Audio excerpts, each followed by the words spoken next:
What's up, my good people of the internet? Dan Tortora here, hanging out with you where sports truly meets that thing called life. I hope you're having yourselves a fantastic morning this morning, and I hope that you got yourself a good night's rest. Your boy has been up till, I should say, 2 a.m. The last 4 days because I cover the NCAA tournament. I also stay up late typically, but covering the NCAA tournament, round of 64, which is one of my favorite parts of the year because there's basketball literally from noon until past midnight. More than 12 hours, more than half a day of basketball. So that was this past Thursday. I think I went to bed at 3.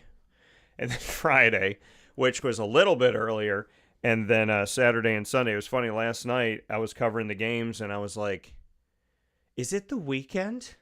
And then I was like, Dan, the weekend's over. It's almost done. So I want to give a shout out to the NCAA who's made it really awesome to, I've been on site for NCAA tournaments and I've also been via Zoom. And I want to thank the NCAA for their hospitality, whether I be on site or whether I be on the video that I've had the great pleasure of speaking with coaches and student athletes coast to coast, north to south. And that means a lot. Last year, we had a record-setting year. We reached over 3 million people just on Facebook during the tournament. And this year, we have gotten to speak with, I believe, almost a third of the teams that are in the NCAA tournament, and there's 68 teams. So I want to thank all the coaches and student athletes that have taken the time, that have answered my questions, and I really want to thank the student athletes and coaches that have taken their platform and spoken about God and their faith. That really means a lot to me personally, so I do want to thank them for that. We have a great show set up here for you today inside of Ma and Pa's Popcorn.com's What's Poppin'? And we're going to get into, of course, DT and Murphy. That starts off your week every single week. So Murph is going to be joining me to speak on the NCAA Division I men's basketball tournament. Then we're going to get into the fact that in just 3 days from now, we're going to be starting Major League Baseball. Now, the MLB Tour Seal Series officially started baseball, but the rest of the league will get things going this Thursday, which I'm very excited for. It always happens on Papa Joe Day. So I know PJ loves that, and I think God doesn't do anything by mistake because PJ used to be on with me on Wednesdays, and we shifted to Thursday.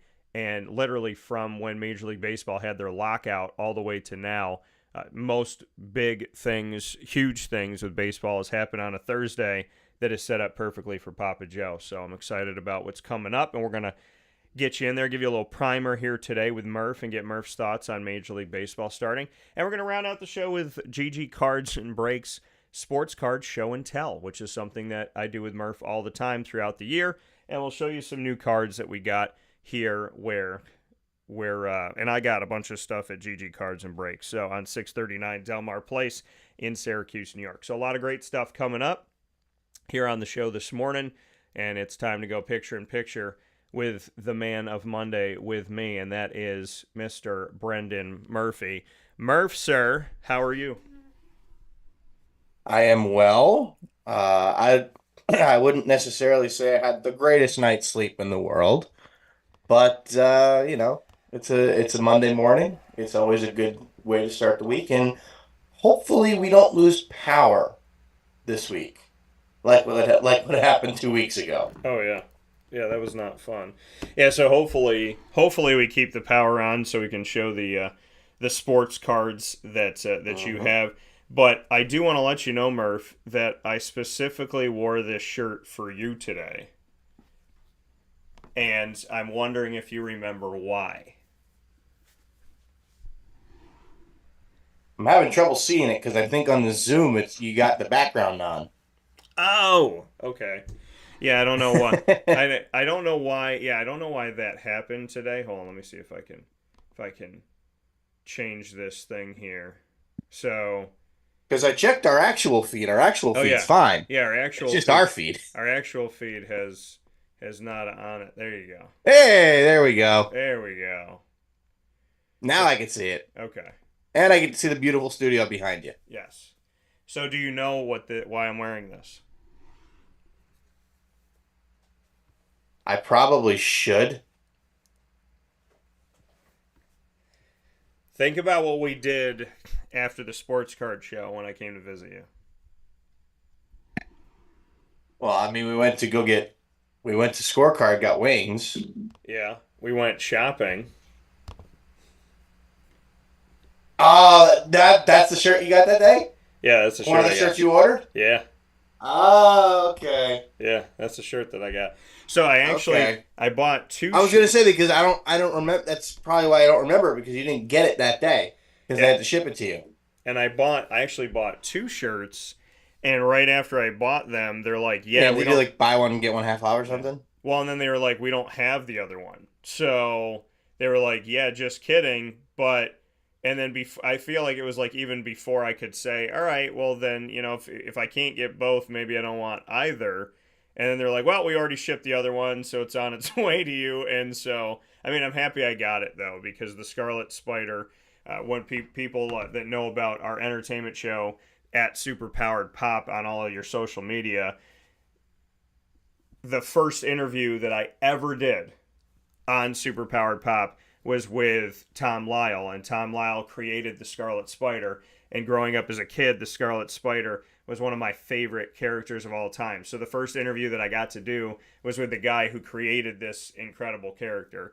So I do want to give a shout out to Tom Lyle because he passed away within the last few years, and so I just want to thank Tom for being humble, for being kind, for being hospitable, for at New York Comic Con having me come behind his booth while people were coming up to him to do commissions and talk to him, and doing a 40-minute interview with me and then apologizing that he couldn't spend more time. So I want to shout out Tom Lyle, who after that year did an interview with me and left Artist Alley and walked all the way through the crazy amount of people to come sit with me in my booth on the main floor to do an interview in my booth. And I just honestly cannot thank the kind heart of his enough. I got to see him multiple times at multiple shows, at least 3 different years, probably more.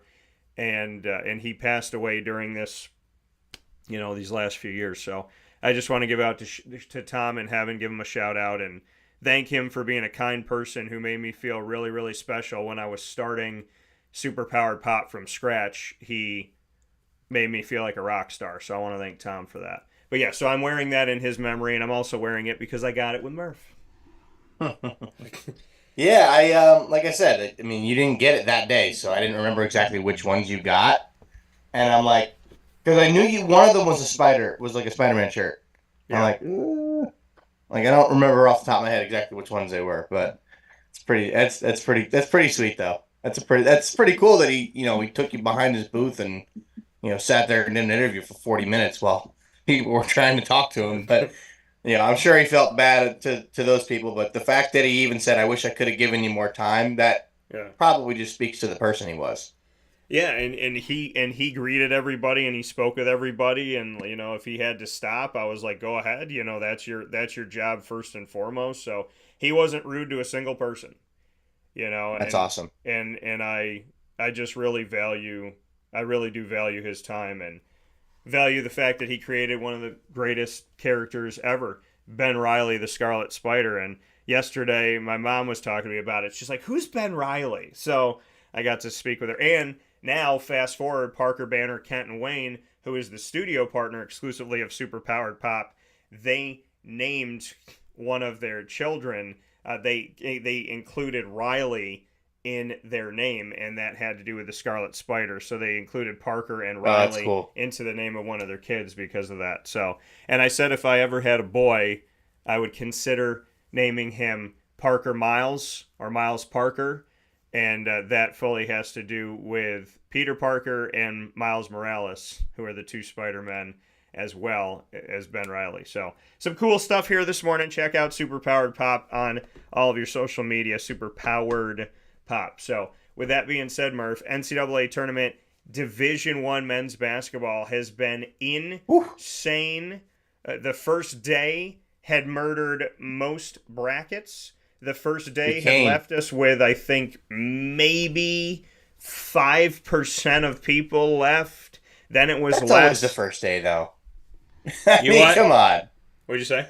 That's always the first day. Everybody's brackets are busted on day one. You know what the thing is, though? I feel like people have done. I mean, I want to believe that, I mean, my bracket, I'm usually like, okay, I got hit, but I'll get back up again. This happened, but I'll get back up again. And my bracket's been doing well.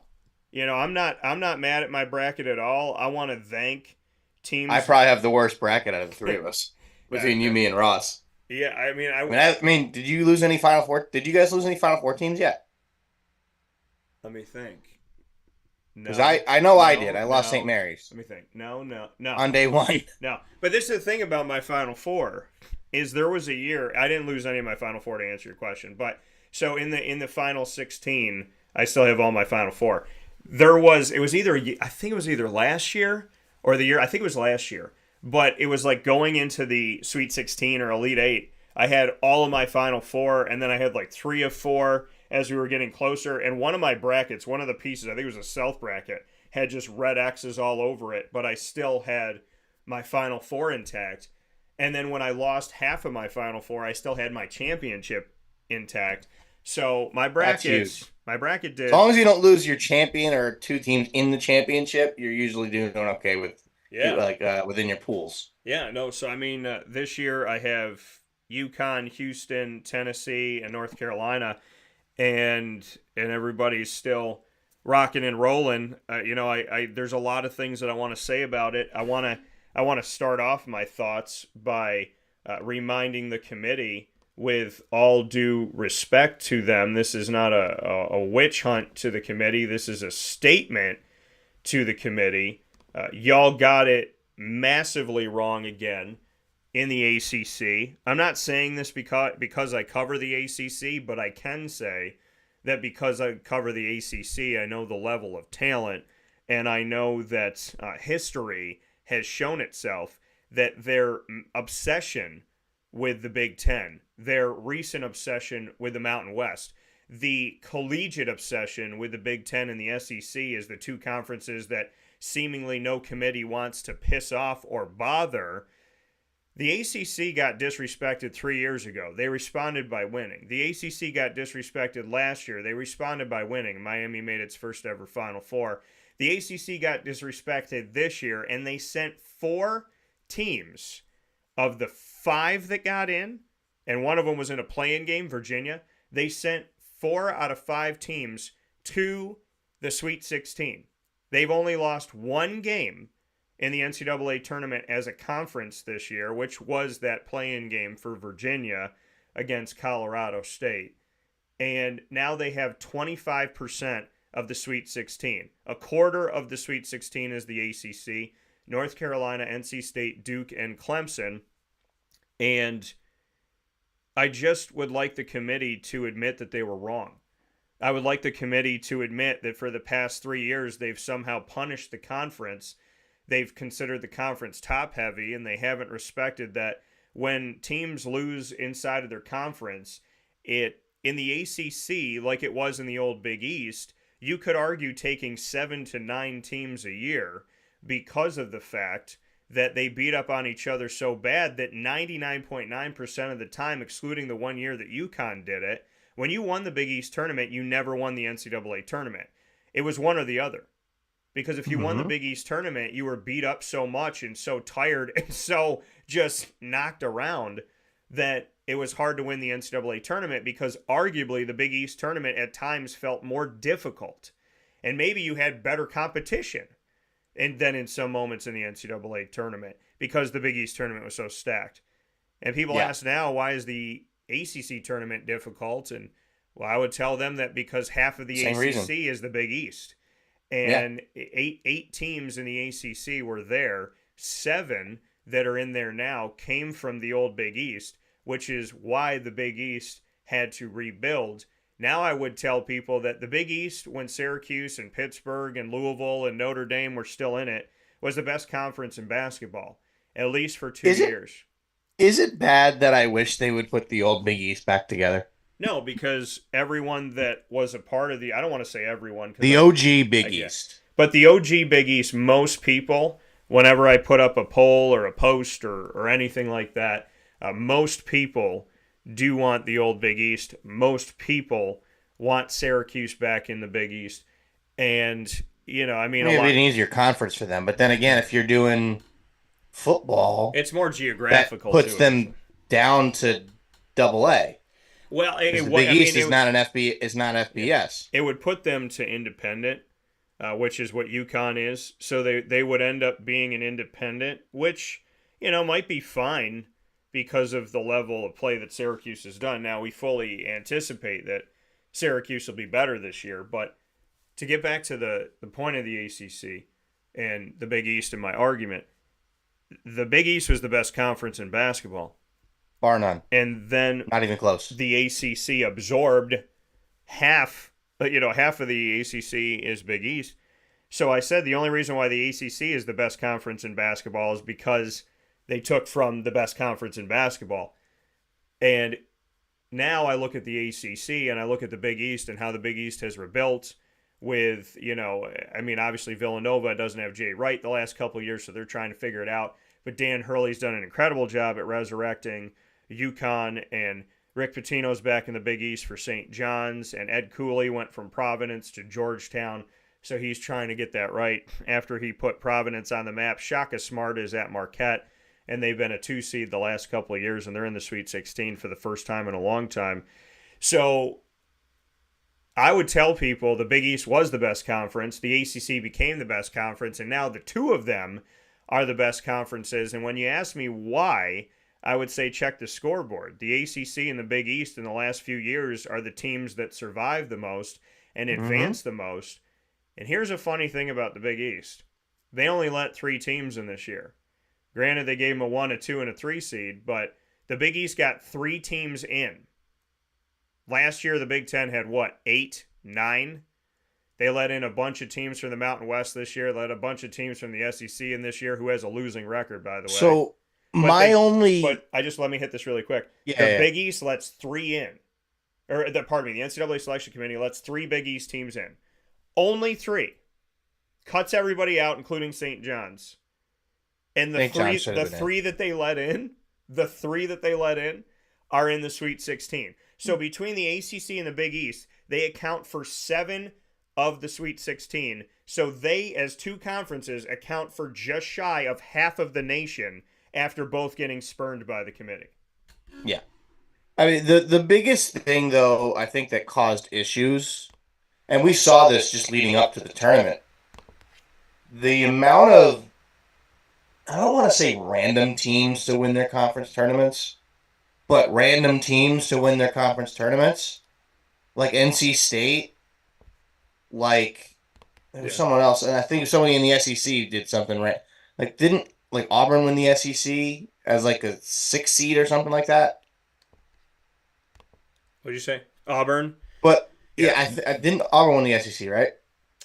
Yes. I'm pretty sure they did. Yeah. But either way, there was a lot of teams that won their conference tournaments that probably wouldn't be in the tournament otherwise. Like, you can't tell me NC State would have been in the tournament if they didn't win the ACC. There's no way. But you got teams like St. John's that got screwed because of that. Because you look at they say the last 4 and the first 4 out, right? St. John's would have probably been in. I think who else were they looking at? That was right on the bubble that didn't make the tournament. For what? For which conference? For everybody. Oh, the last 4, the first 4 teams out. Yeah, I mean, St. John's. St. John's was on it. Pittsburgh was on it. A lot of these teams that turned down the NIT, I think Seton Hall got a 1 seed, so they were within the mix too. Yeah, they probably should have been too. They got a 1 seed in the NIT. Yeah, and they're Big East, right? Yeah. Yeah, so you look at all those teams that could have easily been in this tournament, but the amount of bid stealers that you had this year. Yeah. I mean, there was half a dozen teams that won their conference tournament that you would not have expected. and stole bids from those teams. So teams like St. John's, Pitt, Seton Hall probably would have been in if a team like NC State didn't win their conference tournament. Who won the Pac-12? Oregon. Yeah, as an 11 seed. Again, those two teams stole bids from teams like St. John's and Pitt and Seton Hall. So, those two teams don't win their conferences. They're playing in the NIT. They would have never made the tournament. Now, hats off to NC State.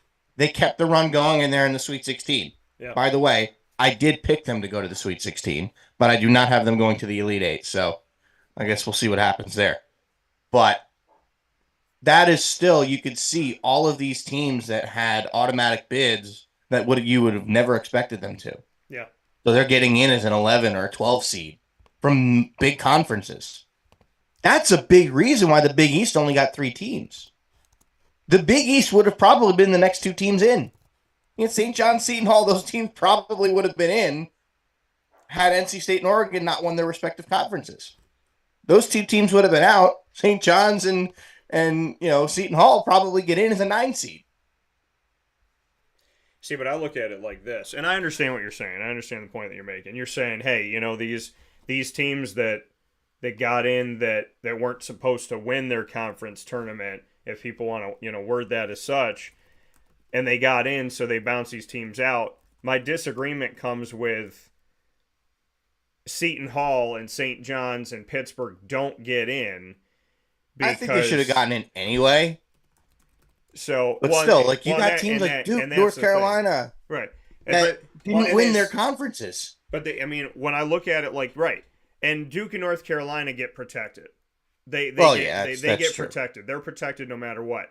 I mean, you look at Michigan State and Tom Izzo, and you say, okay, well, how did they get in? And here's my change to your argument, because I agree with you that when you're an 11 seed or a 10 seed or whatever, and you win your conference tournament, that you mess with the bracket, right? You mess with those bubble teams, and there's been years that have been far worse. But I would say to you, that is true.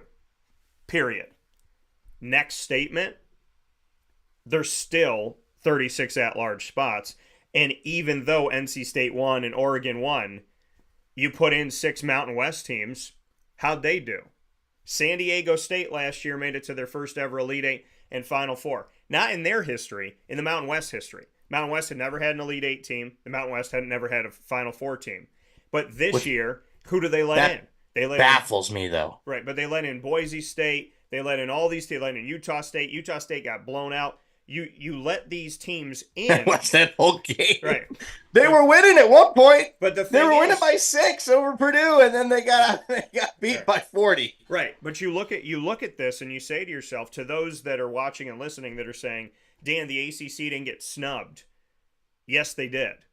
When you give 7, 8, 9 spots to the Big Ten, when you let in Michigan State, who loses the majority of their last, 7 games, and you say, well, Tom Izzo won. They got in because of Tom Izzo.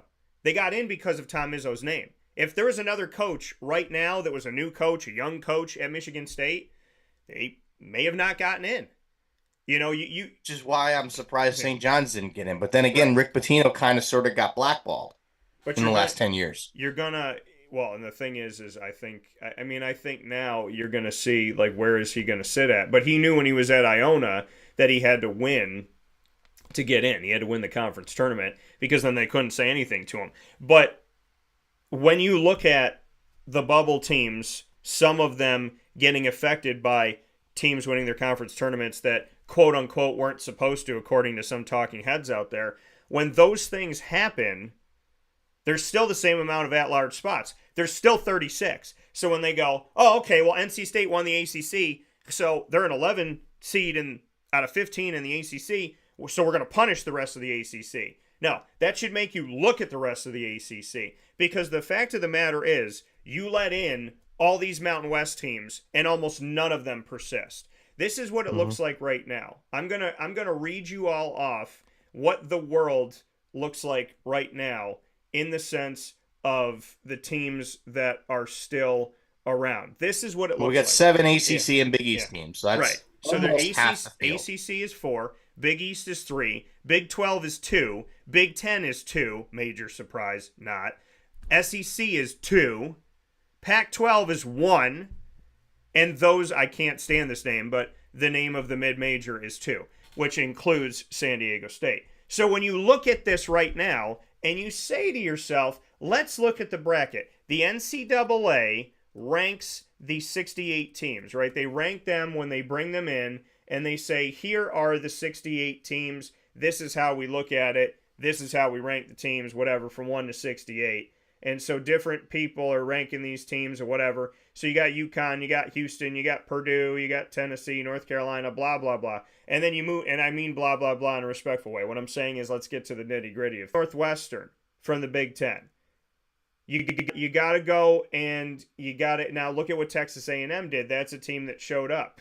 But you look at some of these other teams as I'm going down the line here, and I'm looking at some of the last spots that were held that weren't by teams that were inside of their own conference because they punish those teams that win their conference tournament, which we've talked about. But you let in a Northwestern, you let in a Michigan State, you let in a Boise State. They had Michigan State ranked 36 of this whole thing. You let in a Nevada. You let in a Washington State. You let in a Colorado State. You let in a New Mexico. You let in a Texas. Now, some of these had good games. But you look at all these teams, you let in Nebraska, you look at the teams that were allowed in, Utah State that I had mentioned before, South Carolina gets in as well, Florida gets in, Wisconsin, of course, has to get in because they get in every year, Texas Tech gets in, Kansas gets in, and Kansas was one of the biggest party fouls. Kansas had double-digit losses this season. They had lost to unranked teams and not even moved. I think they lost to UCF. They had no business being a 4 seed. But this is the right, and this is the thing that's no, crazy. but they should have been a 6 at best. Kansas loses to UCF, and they're ranked in the top 4 at the time, and they don't move. Kansas loses by 30 to Houston in the last regular season game for them in the Big 12 this season. Kansas loses by 30. At one point, I think they were down by 40 plus. They lose by 30, and they said that the NET takes into account your massive losses. That one of the punishments of Syracuse was that they lost to North Carolina by 30, despite the fact that they beat North Carolina the second time around. When Kansas loses to Houston by 30 and Kansas doesn't win the Big 12 tournament, both of those blunders didn't affect them at all. They get a 4 seed. They look like they were the second best team in the Big 12, like they just barely lost in overtime the Big 12 tournament, which was not the case. So when you look at... Yeah, and they barely beat Samford in the first round. I actually picked Samford to beat them. Right. So when you look at Utah State and you look at Boise State and you look at Colorado State and you look at Colorado and you look at Northwestern and you look at Michigan State and you look at Kansas, you see all these teams, and when they say, well, NC State got in, so we had to punish the rest of the ACC. Well, we can't let St. John's in because we got to let 6 teams in from the Mountain West. We have to let Nevada in. I'm not attacking any school, and I'm not attacking any conference. I'm stating a fact. You want to give 6 spots to the Mountain West. You typically want to give a ton of spots to the SEC. The last 2 years before this year, you want to give 7 to 9 spots to a 14-team Big Ten. And what has that done? Yet when you let the ACC in, you let in 7, 8, 9 teams, then you let in 4, and they still perform. You cut their teams in half, and they still perform. The Big East gets 7, 8 teams in recent history. Now you let in 3, and they still perform. So my argument to why other teams should have been in from the Big East and other teams should have been in from the ACC is that look at the conference. Clemson's a 6 seed. They're in the Sweet 16. North Carolina's a 1 seed. They're in the Sweet 16. Duke is not a 1 seed, typically a 1 seed. They're in the Sweet 16. You look at NC State was an 11 seed after winning their conference tournament. They're in the Sweet 16. You keep putting these teams where you put these teams, and it doesn't matter. The Big East, UConn, did what they did. they're in the Sweet 16. They're not in the Sweet 16. They're beating teams by almost 40 points. You look at Marquette and gutting it out and getting into the Sweet 16. You look at the amount of success that Creighton has had. Marquette could make a run, man. Right, and so could Creighton. Creighton is that team that every year that they lose, they barely lost. Last year, when they lost to San Diego State, that was on arguably one of the worst calls from the NCAA tournament. I watched that thing over and over and over again. So people forget that Creighton was a step out of being in the Final Four, and some of that has to do with a really crappy call. So when you look at the Big East and the ACC, I don't know how anybody with half a brain can get up this morning and say that the Big Ten and the SEC and the Big 12 should have had the amount of teams, and the Mountain West should have had the amount of teams that they had, and that there's no argument for an ACC snub and no argument for a Big East snub. If you do not believe that these conferences were snubbed and you don't believe these conferences should have more over the conferences that don't perform, what's your argument then for having the Big Ten have 7 to 9 teams a year? What's your argument for the Mountain West having 6? Look at how they've performed. So you mean to tell me that you would rather not have another ACC school or another Big East school? Seeing how the conference has performed, people believe that you should just leave everything the same. Murph, I'd love to get your thoughts on this, because there are people out there, and there's people commenting in our feed, that have suggested that the ACC was not snubbed at all. They 100% were, because you look at some of the teams that got in. I mean, the Mountain West put in, what was it? You said 6 teams, right? I think from the Mountain West. And 2 of them are in San Diego State's Mountain West. San Diego State, no, what's Gonzaga? Gonzaga's West Coast Conference. West Coast Conference, that's right. Because I was trying to remember, because like Gonzaga and St. Mary's are in like the conference championship and the conference every single year. So they basically, you have the San Diego State, I think, is the only one from that conference that's left. But you put in a lot of teams from that conference. A lot of teams that lost in week 1 that were on day 1 that were not very good. Yeah. They're all gone, except for San Diego State. Mm-hmm. They're all gone. And the funny thing is there was the notion that the Mountain West was getting teams in off of the coattails of San Diego State's run last year. So it didn't even have anything to do with them. It had to do with San Diego State. And now the irony is, if you let teams in off the coattails of being in the same conference as San Diego State, look at the team that's left, and all the rest of them are gone. So you should have let in San Diego State. Oh, absolutely. And let in the conference champion, and then move on. You know, and it's no disrespect to the Mountain West, because I fought for conferences like the Mountain West to have more representation, but it's on a per year basis. It's on a per let me look at it basis. I am all for other conferences getting multiple teams in. I'm all for not giving the Big Ten 9 and not even giving the ACC 9. I'm not saying that. I'm saying instead of giving 9 to the Big Ten or the ACC, why not give another one to, thank God the West Coast Conference gets 2, because St. Mary's and Gonzaga have been 2 good teams. But there's other conferences out there that can create threats. There's other conferences out there that have proven that they could be good. The Horizon League, the A10. You know, we look at what we've seen from look at the A10 with Duquesne. The A10's had a bunch of teams in history that have made different runs. Davidson with Steph Curry made a run out of the A10. So when you look at the A10, that conference is constantly disrespected. Conference USA. The American Athletic Conference was allowed 2 teams in. And if they both won, they would eventually have to play each other in the same bracket. That to me was ridiculous. Charlotte had a good year. North Texas is out there killing things. They won the NIT last year. This year they made a splash in the NIT. They beat LSU in the first round.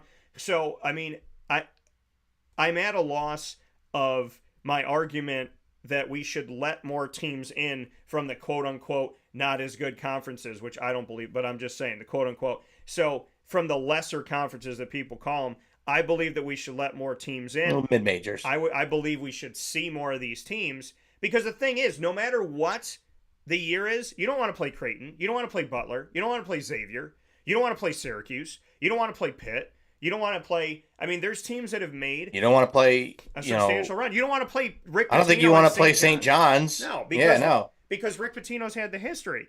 And again, the reason why Michigan State got in is because of Tom Izzo. It's because of Tom Izzo. You don't want to play Tom Izzo because he's going to win at least a game.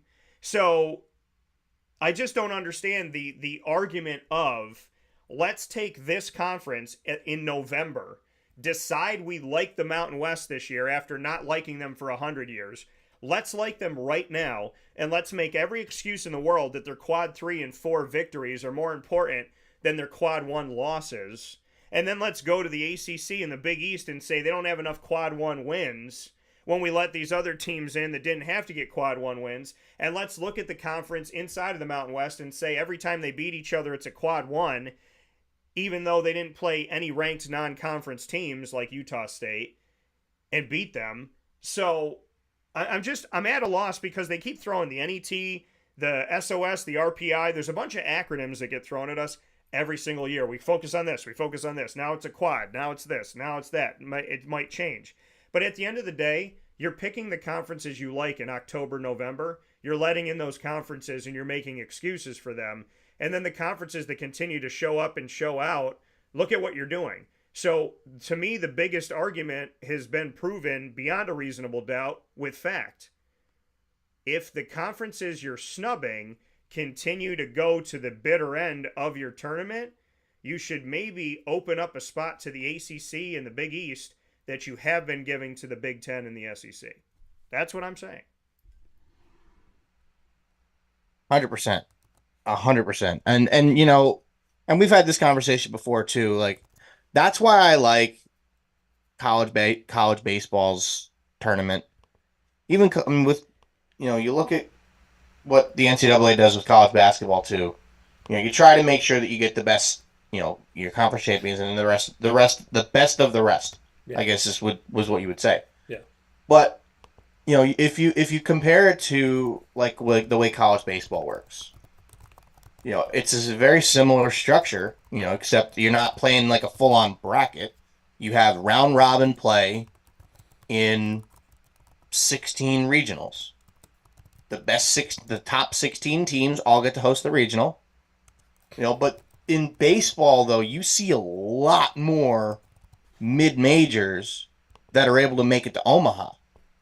I mean, hell, we're only a handful of years removed from Coastal Carolina out of the Big South winning the national championship, which was awesome for their program. You know, I had a buddy who's now in the Marlins organization that went there. I think he started school the year after they won the national championship at Coastal, which is, you know, really, really cool. You know, the Big South, at least in general, has been a solid conference for baseball. But then you look at,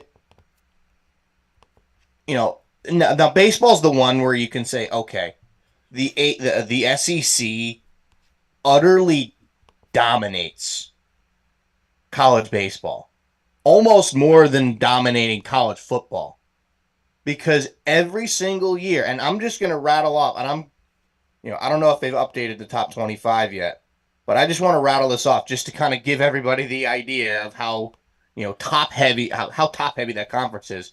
So just in the top 25, Arkansas, number 1, Vanderbilt, number 3, LSU, number 5, Florida, number 6, who just took 2 out of 3 from LSU. Go Gators. Texas A&M, number 7, Tennessee, number 8. That's 6 of the top 10. And I'll keep going. Yeah. Alabama, number 11. Mississippi State, number 21. Auburn, number 23. Is that 9? Seeing if I missed anybody. Yeah. That's 9. Well, and then go to the draft. Top 25. Go to the draft picks, right? What we talked about before with the guys top, that top 4 picks last year. 3 of them played in Omaha in the national championship. You had Paul Skeens from LSU, Dylan Cruz from LSU. They went 1-2. Max Clark went to the Tigers, which I think was a mistake by them, because then Wyatt Langford fell into the Rangers' lap at number 4 out of Florida. And do want to give him a quick shout out, having made the opening day roster for the Texas Rangers. So all my Wyatt Langford cards are worth exponentially more now. So thank you, Texas Rangers, for doing that. But the other cool thing I like about college baseball is you will see more mid majors in the top 25. Now, Yeah. I don't know what conferences all these teams are in. You might be able to help me out a little bit more with that. But East Carolina is number 10. That's the American. That's the American. Coastal's out of the Big South. Coastal's Sunbelt. Sunbelt, that's right. I should have known that. Dallas Baptist, they're number 14. 15. Sorry. They came into conference play. I think they were undefeated. Let's see. Campbell out of the Big South. UC Irvine. Yeah. That sounds like a Mountain West or Dallas MAC. Baptist is Conference USA. Okay. That And I then did. UC Santa Barbara. Yeah, that one I did not know. Yeah.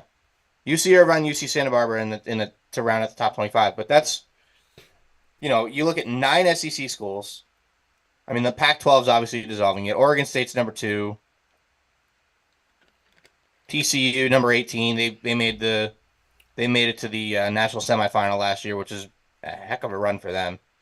But then it's basically, SEC, ACC, ACC, Yeah. ACC, ACC, ACC, Big 12, ACC, ACC. But but what I like about college baseball, and I think it relates back to this conversation about what we're seeing with the committees doing in college basketball into the tournament. There's a lot more love for the mid-major schools in college baseball. I think a little more so than college basketball, because in college basketball, everyone obviously talks about the idea of the Power 5 conferences, which will no longer be a thing after this year because the Pac-12 is dissolving. But in college basketball, the Big East would be your 5th conference, if you ask me. There's your Power 5 in college basketball. You want to include the Mountain West? Include the Mountain West. So that's 6. So you look at those conferences and say, okay, we need to try to have a roughly equal number from everybody, and especially if one's better. Like, why are you taking 9 teams from the Big Ten, but only 3 from the Big East? I mean, you can sit here and make the argument all day long that there's 3 more teams out of the Big East that could have easily been in that tournament. Yeah. And you could take 1 team away from the Big Ten, 1 team away from the SEC, and 1 team away from the Mountain West. The Mountain West. Right? There's your 3. Yeah.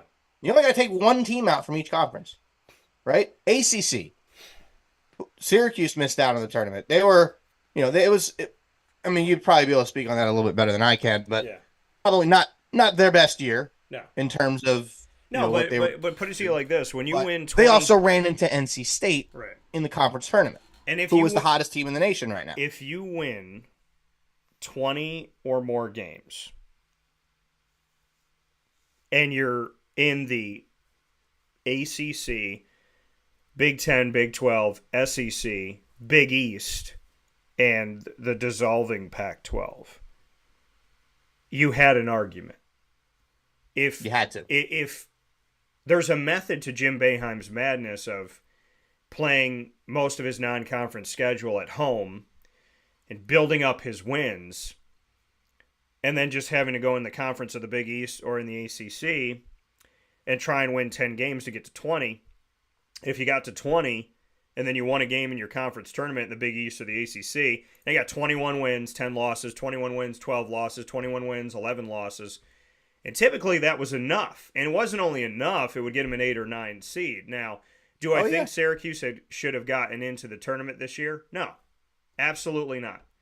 Their team was disjointed. Their team had little to no fundamental showing. Their team was Jekyll and Hyde. Their team was fighting on the sidelines with each other.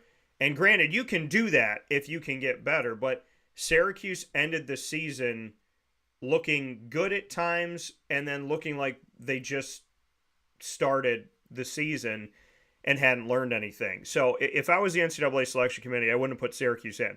But Pittsburgh played North Carolina a hell of a lot better than other teams have played North Carolina. And when I look at the ACC and I say to myself, okay, let's do a little argument's sake thing here. Let's do a little argument's sake for those that are losing their minds going, Dan, there's not a single team from the ACC that got snubbed. There's not one. Okay, well, Badly. let's just, what'd you say? I said Pitt badly. Yeah, so let's just discuss. For fun, let's just discuss. Pittsburgh, 12-8, 22-11 in the conference. Now, let's look at Pittsburgh. Pittsburgh this season, in the games that they've played, I just want to go down the line here, take a look at a few things here. So, Pitt defeated Duke their second time around in Cameron Indoor when Duke was ranked 7th in the nation. That's a huge win. They beat them 80-76. They beat a good Wake Forest team that I'll get into, 77-72. They won at Virginia when Virginia was ranked 21 in the country. They beat them by 11, and they didn't get in over Virginia, so that to me is weird. And then we look down the line and say they won 4 of their last 5 games in the conference, including a win over NC State in their second to last game in the regular season, 81-73. Because remember, folks, there was a time where NC State was considered a quad 1 win, and then all of a sudden the NET decided to change its mind, and NC State became a quad 2 win after Syracuse beat them. Syracuse I'm still trying to figure out what the heck that means. Well, and Syracuse got Because punished. that's new, like the last couple of years, right? That they're saying that. What'd you say? Because that's like new the last couple of years that they're doing like quad 1, quad 2. Like, I don't understand that. Short amount of time, but the thing about the quads is it changes. So, you could have no quad 1 wins, and then they decide these teams are good in the last week of basketball. Now you got 5 quad 1 wins. Syracuse was 3-7 against quad 1, and then they were 2-7. And a fan said to me, Dan, how is that possible? And I said, well, because the NET decided that the NC State game was a quad 1 win for a day, and then was not a quad 1 win for the rest of the season. So, and now obviously it was a quad 1 win, as you could see how they're doing against the nation. I'm not surprised that NC State I'm surprised how they went through the ACC tournament, but watching how they went through the ACC tournament, I'm not surprised that they're winning in the NCAA tournament. And that's the same way I feel about Big East teams. There could be a Seton Hall run in the Big East tournament. There could be a Creighton run, whatever, in the Big East tournament. I've been to the Big East tournament. I've been to the old Big East tournament. I've been to the new Big East tournament. I was at Big East Media Day this year in Madison Square Garden at the beginning of the season. If anybody thinks in their right mind that the Big East is not one of the best teams in college basketball, best conferences in college basketball, if you think the ACC is not, history has proven you wrong in the last 3 years. History has shown you. Would you rather let 9 Big Ten teams in or 9 ACC teams in? Because you can't argue the Big Ten. You can't sit here and scream at me about Nebraska and yell at me about Northwestern and give me heat about Michigan State because what have they done? Well, Dan, they won a game. Okay, congratulations. Besides Virginia, what has the ACC done wrong in the tournament this year? Nothing. And when you look at the teams, what is not a damn thing? Not a damn thing. But you look at Pittsburgh and you look at Wake Forest. Both of those teams ended the season above Clemson. So when you look at that and you say to yourself, they're right there with Virginia. Pittsburgh beat Virginia. So when we're seeing this, to me, and I want to make a note of a team too that could have made a run as well, that ended with a losing record, so I understand why they're not in the tournament. I just want to make a note of this. Georgia Tech beat Duke and North Carolina, and both of those teams are in the Sweet 16. So when people say to you, how can you argue a conference, Dan? Maybe it's just a top-heavy conference, Dan. Maybe the Duke and North Carolina are just really good. Well, what refutes your top-heavy is the fact that Clemson was 6th in the conference. What refutes your top-heavy is that NC State was in the back half of the conference. What refutes your top-heavy is that one of the worst teams by record, Georgia Tech, beat 2 teams that are in the Sweet 16. That were ranked in the nation's top 10 for most of the year in Duke and North Carolina. So if the worst part of your conference is beating the best part of your conference, and the best part of your conference is going to the NCAA Sweet 16, then with all due respect to everybody that's on the other side of the argument here, sometimes just take it up, baby, and say that you're wrong. When I'm wrong, I say it. But when the ACC has Georgia Tech and NC State beating the top of the ACC, you have no argument. Now, I'm not arguing that Georgia Tech should be in. What I'm saying to you is the ACC was considered top-heavy for the last 3 years, and the ACC has shown you that that's not true. The ACC this year has had teams at the bottom beating teams at the top. Louisville's the worst team in the conference. They ended with a 3-17 record in the conference, 8-24 overall. Yet Louisville pushed teams and gave teams hell in the tournament. In the ACC tournament when they were in it, they gave hell. And they gave hell to games that were within the regular season. When I go back and look at Louisville, the worst team in the, and I used to do this with the Big East all the time, and say like the Big East, the worst team in the Big East is still a good team. When you look at Louisville and you look at the games that they played this season and the matchups that they had, people look at their record and go, okay, well, look at all the games that they lost. Look at how they lost. Well, I bring you to some of these games here and say they had that win over Miami at Miami in the middle of the season, 80-71. They lost to NC State by 2 possessions. They lost to Clemson on the road by 2 possessions. They beat a Georgia Tech team that beat Duke and North Carolina. So when I'm looking at some of these games, and like with Syracuse, who tried to make a run at the end, they lost to Syracuse by 2 possessions. So, and then they lost to NC State the second time around by 9, not by 30. Okay? So Louisville has no business getting in the NCAA tournament. That's not the argument. The argument is, at the bottom of your conference, are those teams competitive with the top of your conference? Are those teams competitive with the mid part of your conference? And the question is answered in the ACC every fact that the team that is 9th, 11th, 15th, 14th is still a pain in the ass to play. And that was the reality of the Big East. And the Big East can make that argument in the past, and the Big East can make that argument in the present. The Big East can talk to you about Seton Hall and St. John's and what they've done. Now, Butler didn't have a great year. Xavier didn't have a great year. The Providence Friars ended 10-10 in the Big East. And I'm going to tell you something. If you can end 500 in the Big East, you're probably better than most conferences by 5 when FAU is ranked in the top 20 in the nation. They beat a Penn State from the Big Ten that's respected so much. They beat Boise State. They got in the tournament. They beat Texas Tech. They got in the tournament. I'm just going down the line here and I picked a random team in the Big East. I didn't know their record before this. I picked a random team in the Big East. They lost to UConn by 7. They beat Marquette on the road. They beat Creighton. Providence? They beat this is Butler. They beat That's Creighton Butler. On the road. And then when they played UConn a second time on the road, they lost in Stores by 9 points. So that was a random team that I just decided to click on to prove to you my point. I didn't write down Butler, who they beat, who they lost to, who they this and that. I literally just clicked on a team that went 500 in the Big East and look at the teams that they beat inside of the conference. Mm-hmm. And Greg, mentioning Georgia Tech isn't silly because you're not listening to the argument.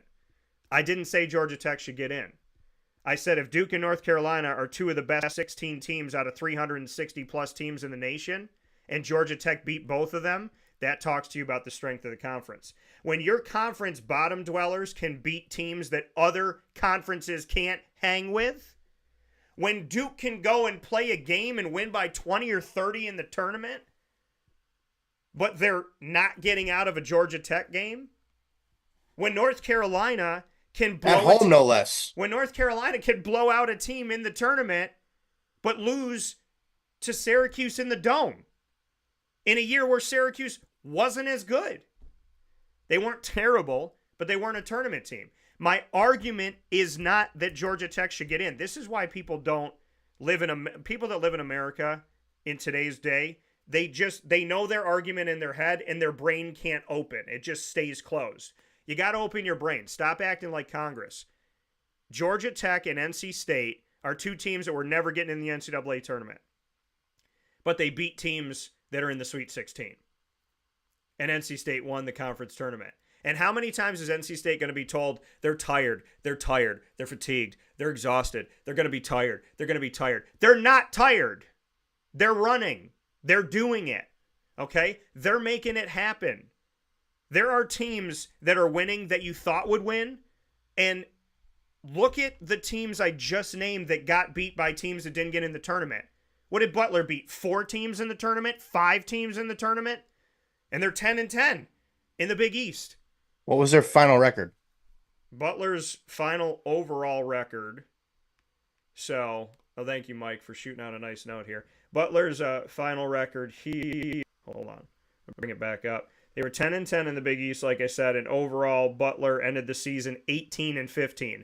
If they were in the Big Ten, what was their non-conference schedule? If they were in the Big Ten, they would have been like, "Hey, 18-15, you've had a tough road. You had a quality loss or two." So Butler's non-conference, they played, they beat Eastern Michigan, Southeast Missouri, ETSU. They lost to Michigan State by 20. They lost to FAU by 5 at home. They beat Penn State. They beat Boise State. They beat Texas Tech. They beat Buffalo. They beat California. They beat Saginaw State. And then they went into the conference. So, I mean, outside of the conference, they had an 8-5 record. And included in those games are wins over Boise State and Texas Tech that were at-large bids into the tournament. What did Boise State do? Nothing. What was Boise State's record at the end of the season? Hold on, I'll get it to you. Boise State's record at the end of the season, let's take a look at it. Boise State was 13-5 in the conference, 22-11. So they had a few more wins overall. Let's see who Boise State played. Should we? They played Vanguard, not a Division I team. Oh? Exactly. They played San Francisco. They lost to Clemson by 17 on the road. They lost to Virginia Tech, who didn't make the tournament. They beat VCU. They lost to Butler. They beat St. Mary's by 3. They beat North Texas. They beat Western Oregon, Northwestern State, Fullerton. Ooh. Exactly. So they're non-conference. So let's negate Northwestern State, Western Oregon, Vanguard, and San Francisco. Now, how many wins do they have? 18. So the thing about making an argument is when you can back it with facts, it should shut everybody up. But some people just can't stop talking because it's the decision that their brain It's the made. fact phobia that people have these days. Yeah, it's like people are afraid of facts. And Greg is on the other side of this coin, and Greg's a longtime listener to the show. And Greg, I welcome your argument. I do. I've asked 2 things on the show. Justify your opinion with facts. Justify your opinion and be respectful. And, I think Greg's been respectful, but justify the opinion. Shall we look at Texas Tech, just for argument's sake? Shall we have some fun with Texas Tech? Texas Tech ended their season 23-11, 11-7 in the Big 12. Who did Texas Tech beat? Texas A&M Commonwealth. What? San Jose State, Texas A&M Corpus Christi. So you beat your other campuses. They lost to a Villanova team that hasn't been that good. They beat Northern Iowa. They beat Michigan. None of these teams so far have made the tournament. They lost at Butler, who didn't make the tournament. So, okay. So now 2 teams that made the tournament lost to a team that didn't make the tournament from a conference that got disrespected. They beat Omaha, which is also a stake place. Omaha! They beat Oral Roberts. They beat Vanderbilt. They beat UT Arlington. They beat Sam Houston, and they beat North Alabama. None of those teams made the tournament, and none of those teams were ranked. Only team I even had ever heard of, basically, was Butler. Like, they played a bunch of teams that you're like, who? Like, who are you playing? Yeah. It would be like if the New York Yankees played the Bay Stars from Japan, the team that Trevor Bauer just played for. Speaking of Trevor Bauer, he just pitched 3 scoreless innings against the Yankees yesterday or over the weekend. So yeah, he should be pitching for somebody. I don't care who. Somebody needs to sign that man. But that's the level that we're talking about here. Right, but we're talking about the Yankees playing a minor league team from Europe. Right. Yeah, I mean, you look at this and you say to yourself, what did these teams do? And then, well, Texas Tech beat BYU. Well, BYU lost in the tournament. Well, Texas Tech beat Baylor. Well, Baylor won a game and then lost to Clemson in the tournament. Well, Texas Tech beat Kansas. Well, Kansas wasn't as good as people thought they were, but they They're still in the continue to rank tournament, them high. still a Well, 4 seed. Kansas beat Oklahoma. Well, Texas Tech beat Oklahoma. Well, Oklahoma was obviously ranked too high at the time. So when you look at this stuff, the reality, the only argument that I'm making is instead of giving the SEC 7, 8 schools, the Big Ten 9, 8, 7 to 9 schools, give one more to the ACC or one more to the Big East. Start giving respect to the conferences that continue to dominate your tournament. Don't give respect to conferences you feel like giving respect to. Give respect to because you know what's been proven in the Big Ten? That the bottom of the Big Ten and the middle of the Big Ten is not that great. But the ACC middle and I think you can argue that it's terrible. right, and the ACC middle and the ACC bottom, they're pretty dang good. Because if Georgia Tech's beating Duke and North Carolina, then if I'm Nevada from the Mountain West, would I want to play Georgia Tech in an NCAA tournament game? Again, No. I'm not saying Georgia Tech should have made it this year, but do I want to play a team that has proven that they can beat two of the top teams in the nation? No. Okay, Georgia Tech, NC State, nobody should want to play NC State right now. If I was the Mountain West, I would not want to play Georgia Tech. I wouldn't want to play Pitt. I wouldn't want to play Wake Forest. But none of those teams made the tournament. If I was in the Big Ten, I would not want to play St. John's and Butler and Xavier and so on and so forth, besides the fact that I don't want to play UConn and Creighton and Marquette. The only argument that's being made here is you cannot tell me that the committee got it right, giving a lump sum to the SEC, a lump sum to the Big Ten, and a lump sum to the Mountain West, when the ACC and the Big East are accounting for almost half of the Sweet 16. They have a chance in the Powerball. They have a chance in the lottery right now that one of them is going to win the championship, because 7 of the ACC Big East combined make up for the 16. Last year, they spurned the ACC. They made it to the Final Four. The year before that, they spurned the ACC. What did they go, 14-5?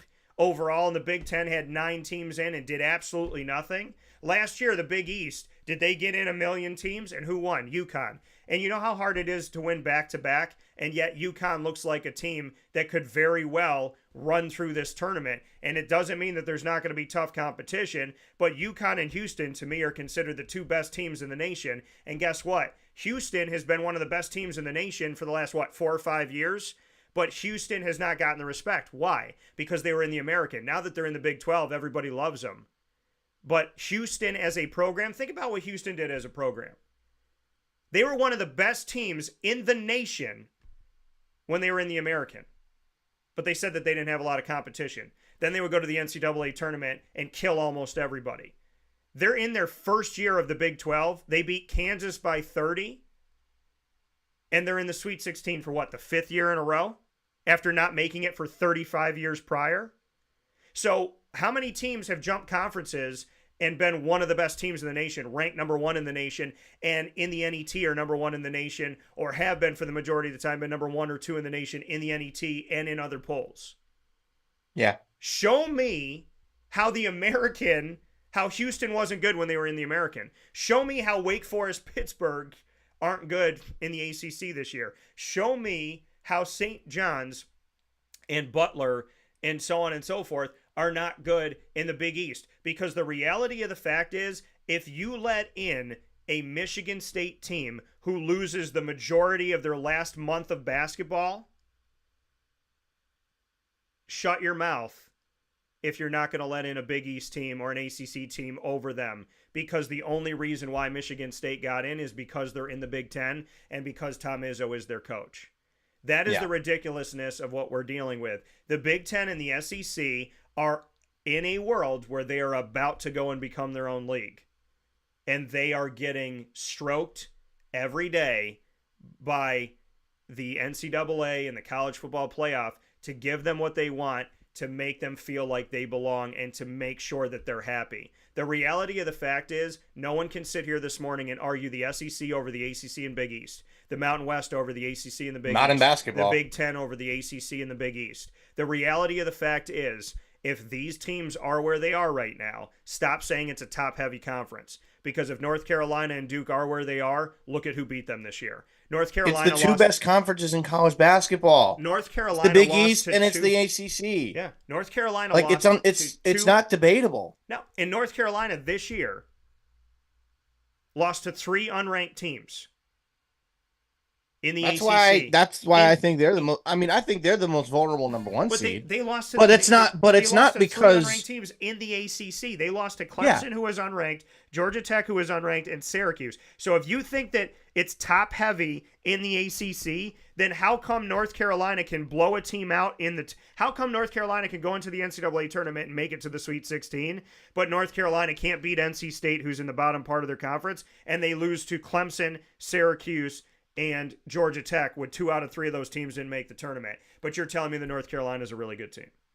Yeah, I mean, you're literally refuting yourself ridiculous. by, like, these people that are out here spewing the garbage, they're refuting themselves by speaking. They're trying to say that those conferences are so good, yet, you know, if someone were to try and tell you that the Pac-12 and the American are the 2 best conferences in college football, they're going to say you're crazy, right? Because clearly it's the Big Ten and the SEC. Right. The same goes for college basketball. Trying to say the Big Ten and the SEC are better than the ACC and the Big East is blasphemous. Absolutely blasphemous. So, you know, if the bottom of your conference can beat the middle to the top of another conference, they're better. Yeah. Bottom line. It's the exact reason why, you know, I hate to bring college baseball back into this, but to bring that argument back, it's the same reason why the SEC is so good every year in college baseball. Because the bottom of those conferences could beat anybody. Yeah. Right? Yeah. Auburn, who's having a down year for them in respect to what they're used to doing, is still winning plenty of baseball games. Yeah. Right?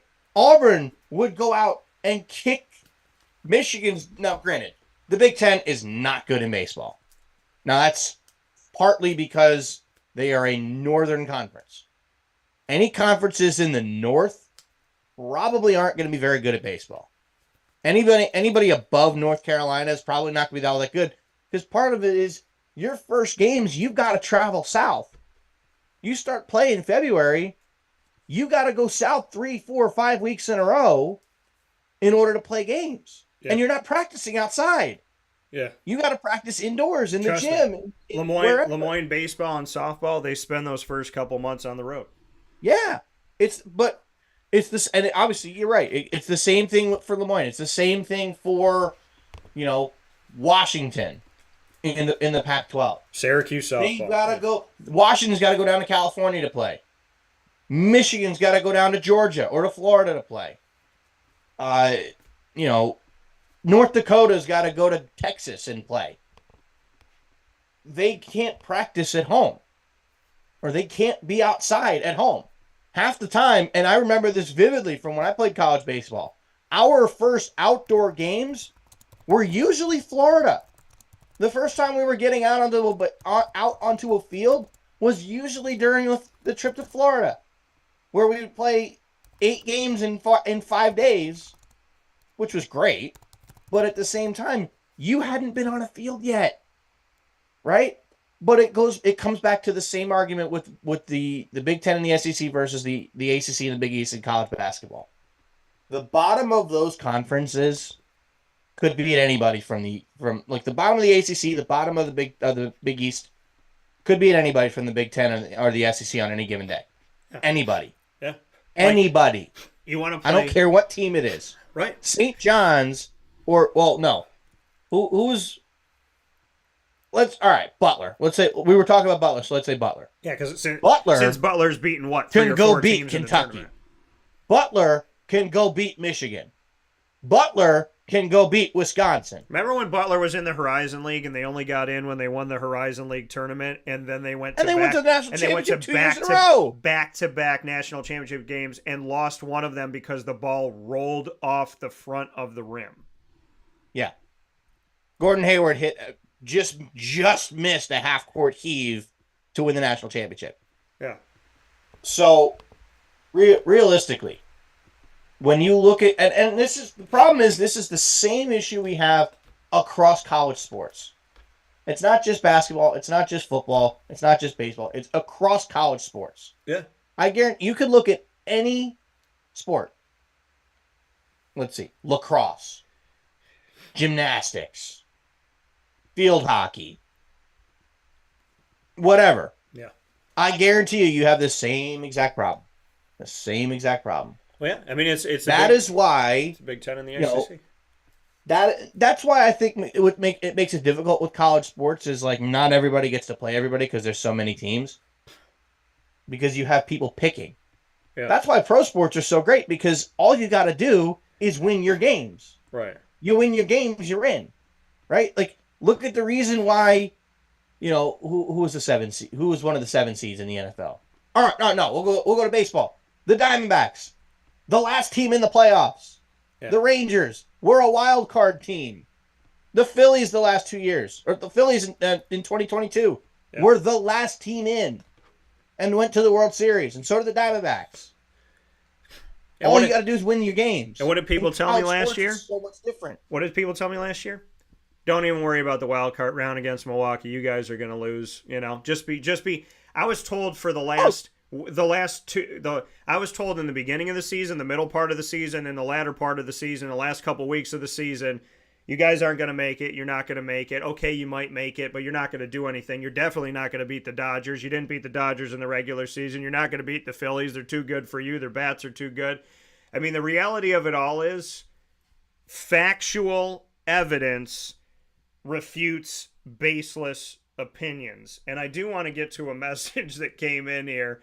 Jason wrote to us here, said the Houston A&M game was one of the best games I've ever watched. That was awesome. I got to speak with Kelvin Sampson and to Shed after the game, and I'm going to be putting those up on my YouTube channel. There's a ton of NCAA tournament Q&As that I had with coaches and student athletes from last year and this year. You can check out by going to youtube.com/wakeupcalldt, click subscribe and the notification bell, and you can actually go to the NCAA tournament playlist on my YouTube channel and watch all the videos from this year and the videos from last year.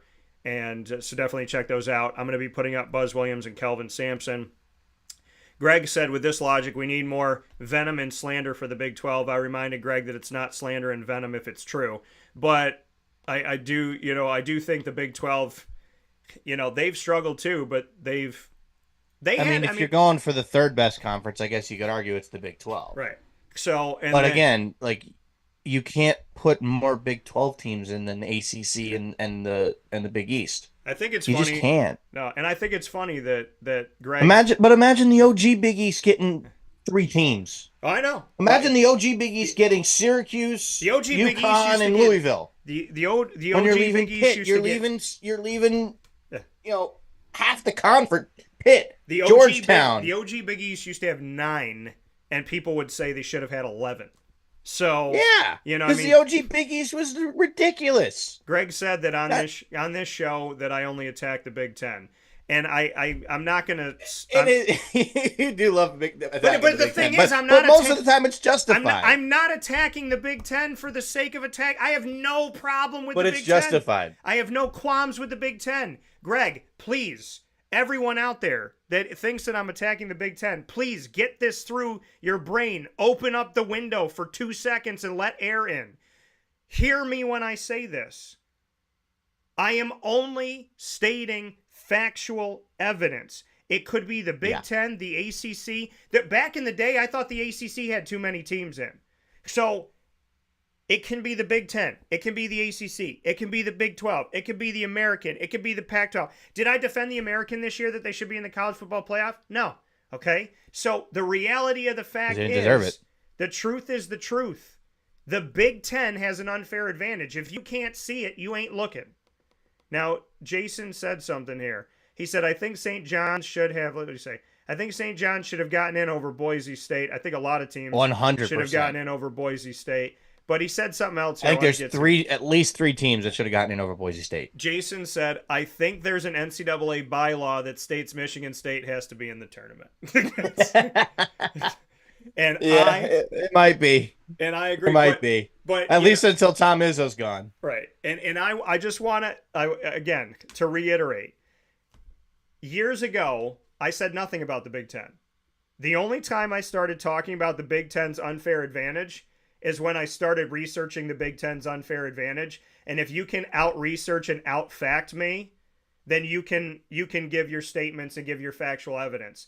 But your personal attacks, your stating that I hate the Big Ten, I don't care. Because I do not hate the Big Ten. I have a lot of respect for the Big Ten.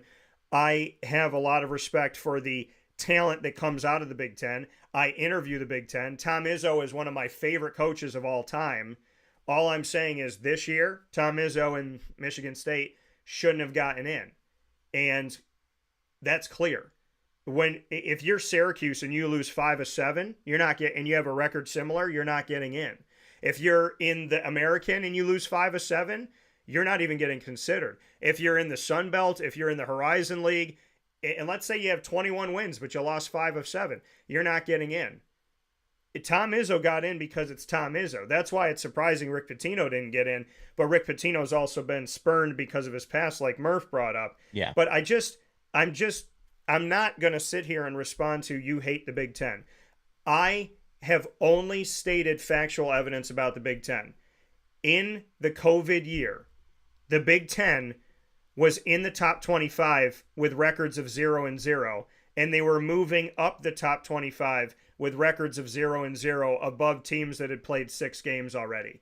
Ohio State got in when they were supposed to play 6 games. Northwestern was supposed to get in. They let in Ohio State when they had played 5 games. They gave the Big Ten changed the ruling so that they could let them in.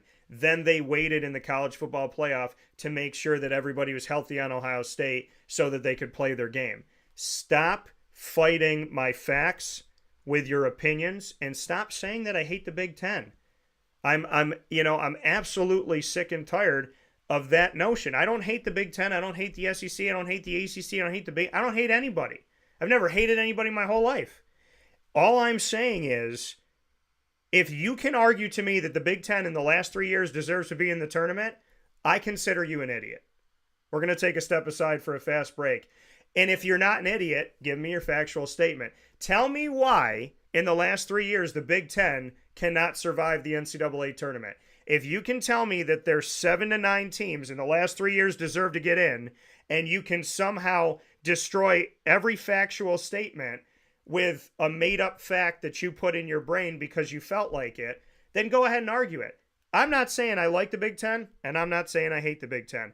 I'm saying, did the Big Ten do anything in the last 3 years in the NCAA tournament that warrants them getting in half of their conference? The answer is no, but you can look it up if you feel like you need to. I'm going to give you some time in the fast break to look up how many games the Big Ten's lost in the last 3 years.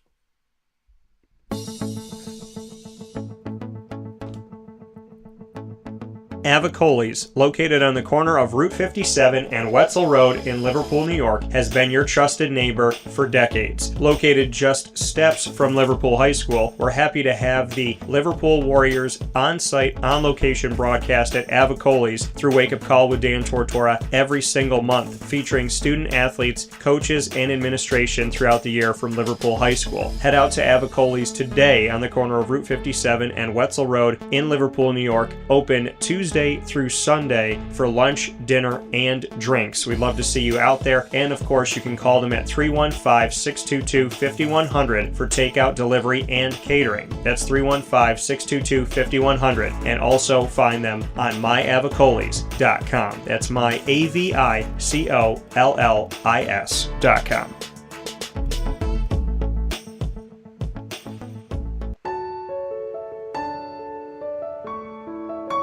Having peace of mind when you're out of town that your furry-loving friend is safe and sound means taking them to Canine Campground, because we all know that when it comes to the love of our pets, it goes well beyond the call of duty to make sure they're safe and sound. Right, Lily?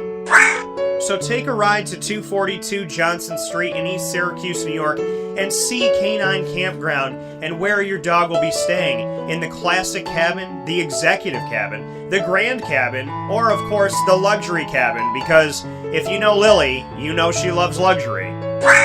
Now you don't have to wait to the last minute to find a family member or a friend that'll take your dog for a few days. Call Canine Campground at 315-299-4013. That's 315-299-4013. Their drop-off and pickup times are Monday through Sunday. Check K9campground.com for more information. That's the letter K, the number 9, and campground spelled with a K.com. K9campground.com. When you're going out of town, bring your dog to Canine Campground.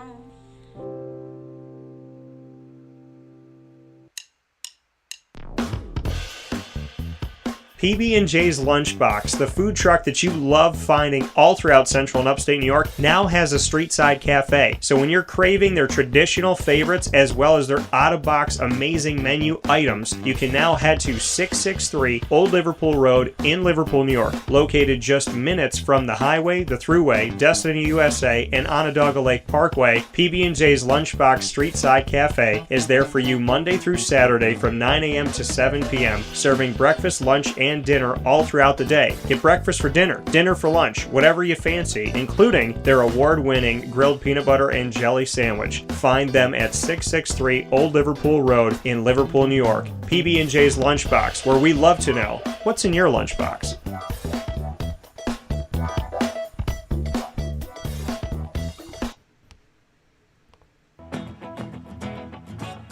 Hi, this is Amy from Mother's Cupboard, home of the whole frittata. We are open daily 6 a.m. to 1:30 p.m. For takeout orders, call 315-432-0942 and tune in to Wake Up Call with Dan Tortora for our monthly food challenge and try our Wake Up Call signature menu item available 7 days a week.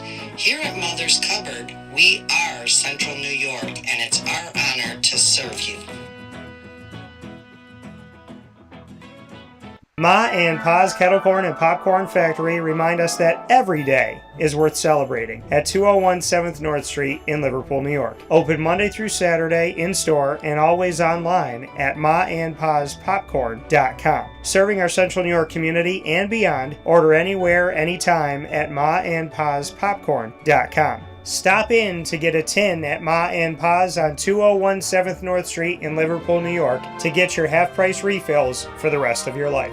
Come to Ma and Pa's for your holiday gift giving for family, friends, employees, and clients. And remember, for fundraising and events, to call 315-450-6272. That's 315-450-6272. Ma and Pa's Kettle Corn and Popcorn Factory. How corny are you? This is Jimmer Sikowski, owner-operator of Chick-fil-A Cicero, 7916 Brewerton Road in Cicero, right in front of the Home Depot. I had a deep feeling that God wanted me to do something bigger with my life and to help people, help others. He kept putting Chick-fil-A in my life, and I realized as I was going through the franchise selection process that positively impacting the lives of others was really core to what we do here at Chick-fil-A. First of all, it starts with the food. The food is brought in fresh daily, and we bring in local produce. We prepare to order in the kitchen. We hand bread our chicken. We hand spin our milkshakes. It's great food. It doesn't taste like fast food. I think the second thing is the way people feel when they come in a Chick-fil-A restaurant. It's different. We try to treat people with intentional kindness here, which is very different and deeper than good customer service. And so I think it feels remarkable for most people to come in a Chick-fil-A restaurant. And then lastly, the impact that we try to have in the community is very different. It's a big part of the expectation of every operator of a Chick-fil-A restaurant is that they're actively engaged in their community, they're a leader in the community, and they're making a difference. When they realize that what we're striving to do is to shine a little light in their life. That's a very, very different experience than you will have at any other quick service restaurant. And it's that remarkable experience that I think people will emotionally connect with. Welcome back to Wake Up Call with Dan Tortora, where sports meets life. You know, there's this weird thing that happened, Murph. They actually, during our break, they changed it to the Sweet 19, and Nevada as well as Michigan State and Alabama were asked to come back to the tournament, and they're going to get they're going to get a second chance. Wow, look at that. So let's jump into baseball. It's gonna. I can't even go. I can't even talk about the tournament anymore, man. Hey, let's just say this: we're 4 days away from opening day. We are 4 days away. The boys are back. We're 4 days away from opening day, and Tom Izzo was asked to throw out the first pitch. No, so, here we go. So we're 4 days away from now. We've had the Seoul series, and can I real quick before we go too deep into it, can I just talk a little bit about that whole the series in Seoul and South Korea and everything that would happen with that? Yeah. Why are those games happening more than a week before the season actually starts? And then those teams come back home and play spring training games in between? Yeah. That makes zero sense. These teams are 1-1 already. They came back from South Korea. Yeah. And now they're playing 2 or 3 more spring training games before the regular season actually starts. It's very confusing. Yeah. Listen, I am all for the series that start overseas. I know they're looking at Tokyo next year again, which is great. I'm all for that. Yeah, they said Tokyo right? in 2025. Yeah. Yeah, I'm all for that. It sounds like it's going to be the Cubs and the Dodgers, but I'm all for it. But the problem is those teams are starting the season a week ahead of everybody else. Yeah. Why are we starting them that early? Why? I don't get it. Because you could very easily play those games on Monday and Tuesday of opening week, right? Let's say they played those games today and tomorrow. Yeah. They go over. They come home from Seoul. They give them 2 full days to recover. Give them Wednesday and Thursday off, and then they play Friday. And you make it so that those 2 teams essentially play a 5-game series. They play over there for the 2 games, and then they come back to the States and play 3 more. Yeah. So that they're on the same schedule. Why does that not work? Because then you don't have any meaningless spring training games in between. It makes no sense whatsoever that a guy like Mookie Betts or Shohei Ohtani or Manny Machado will start their season a week early in real games and then come back playing fake games for another, 3 or 4 days. Yeah. And then playing real games again. Yeah. It makes no sense. I don't get it. I just needed to rant on that for a little bit. I don't get it. I'm all for the games being over there. Yeah. But when you're doing those games, makes no sense. No, because Monday, Tuesday of opening week. Yeah. Obviously, the games are going to have to start at 6 a.m. That's just the way it is. It's a 13-hour time difference there. It just makes right. But I agree with you because I was like, wait a minute. So the MLB Tour Seoul series counts. Seoul series counts for the regular season. But there's only a couple teams playing, but then they come back and do spring training, but then the rest of the season doesn't open. So opening day was in another country, but opening day is also this week. Yeah. It throws you off. It doesn't make any sense. It doesn't. Now 30 teams are all of the MLB franchises. There are 30 of them. They will all be in action this Thursday, March 28th, It will start off with Milwaukee at the New York Mets. Pardon me. Milwaukee at the New York Mets will be happening at 1:10 p.m. Eastern time, and then we have LA Angels at Baltimore. Sands Shohei Ohtani for the first time. Atlanta at Philadelphia. Detroit at Chicago. Minnesota at Chicago White Sox. Minnesota at Kansas City. The New York Yankees at Houston. Pittsburgh at Miami. San Francisco at San Diego. St. Louis at the Los Angeles Dodgers. Toronto at Tampa. Washington at Cincinnati. Chicago at the Texas Rangers, who are the reigning So that's the 2023 interleague World series. Series champions. Yeah. I didn't know which one was the interleague series this year. Yeah. So, and then Cleveland at the Oakland A's, who are still the Oakland A's. Boston at Seattle. And the last, well, this starting at the same time. The last two games of the night, Boston at Seattle and Colorado at my Arizona Diamondbacks, both starting things off at 10:10 p.m. Eastern time. So, Murph, where do you go on opening day? Do you have the ticket at home? Are you going out to one of these wonderful bar restaurants that you brought me to and just watching every screen like the Matrix? What are you going to be doing on opening day? Well, let me look at my Thursday schedule. Let's see. Murph is like, at 1 o'clock on Thursday. yeah. Cancel all loads. your appointments, Murph. Nope. At 1 o'clock on Thursday, I will be teaching. Okay. One of my students, Frank. Okay. He has a lesson at 1 o'clock. I will be teaching at 1 o'clock p.m. Eastern time, and then I will be teaching again at 2:30, So and then continuing throughout the day. So, like a smart Mets fan, you won't be able to watch. No.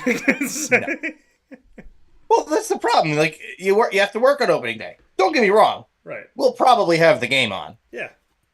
but I'll be in, teaching and enjoying my Thursday, and I always have a good group of students pretty much every day. So Yeah. I'll be teaching. I got a new student coming in at 2:30, so I'll have about an hour in between Frank's lesson and my new student's lesson, so that'll give me some time to watch a few innings of the game, and hopefully Jose Quintana can continue the Mets' impressive streak on opening day. Yes. The Mets have the best winning record, the best record on opening day of all time. So I'm hoping that can continue there. But also, I don't know if he's going to be in the lineup or not, but JD Martinez, new New York Met. Love it.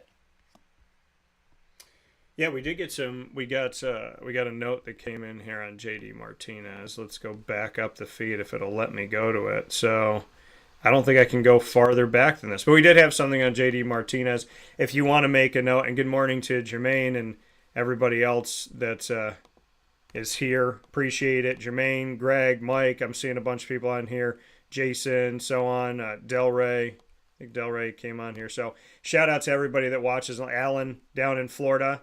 Down in Boca Raton. So shout out to all the people that are watching up and down the Midwest, up and down the East Coast, the Midwest, and the West Coast.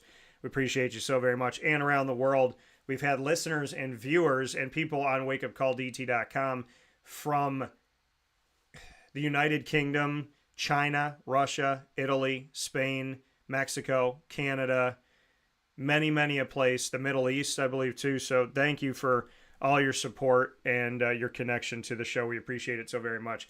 Do you want to make a note on JD for a second here? Then we're going to get into sports cards before we wrap things up.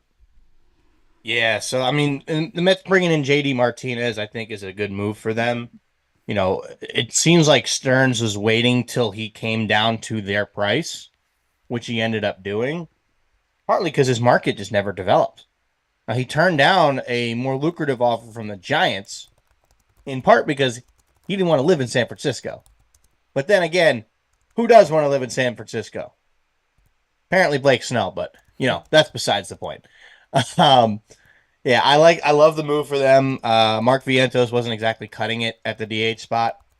Was showing some power in spring training, but he was hitting a buck 90 or something like that. He did not exactly play his way onto the roster.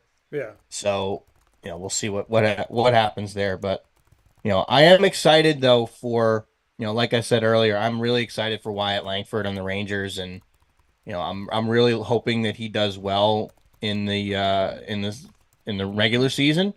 Obviously, he had an unbelievable Cactus League season in spring training, so love that, and hopefully more people continue to buy his cards because I've got a couple of them that are getting ready to get graded here. Yeah, Murph wants Wyatt Langford to be everything this year. I want Wyatt Langford to be the next real superstar in baseball. Yeah. If he becomes that, I'm going to be so happy. So, with that being said, we're going to take our final step aside. We got a few minutes here. We have to end out here at 11 o'clock, so we're going to take our quick step aside. We'll be back after this with some show and tell sports cards, thanks to the wonderful GG Cards and Breaks on 639 Delmar Place in Syracuse, New York.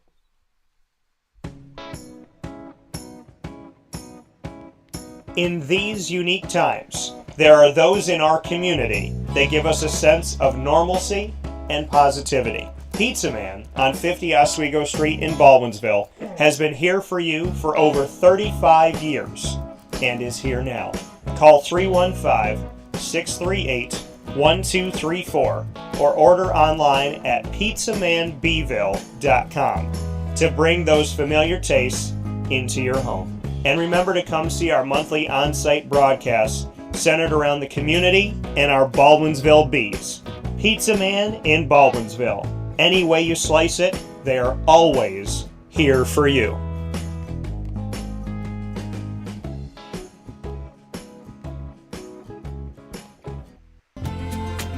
Looking for your next ride?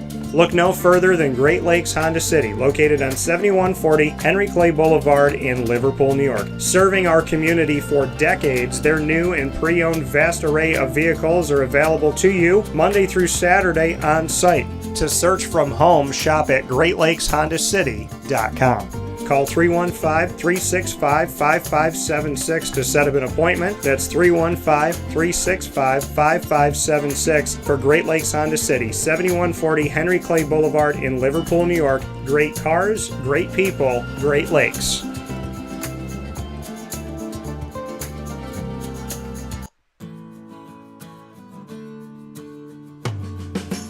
Our corporate purpose at Chick-fil-A is to glorify God by being faithful stewards of all that's entrusted to us and to positively influence all those who come in contact with Chick-fil-A. And what became increasingly clear from our success in Cicero is that people love Chick-fil-A. And also I think we recognized that, we had a great opportunity to grow the brand and grow our platform. I felt incredibly grateful when I was selected to be a Chick-fil-A operator.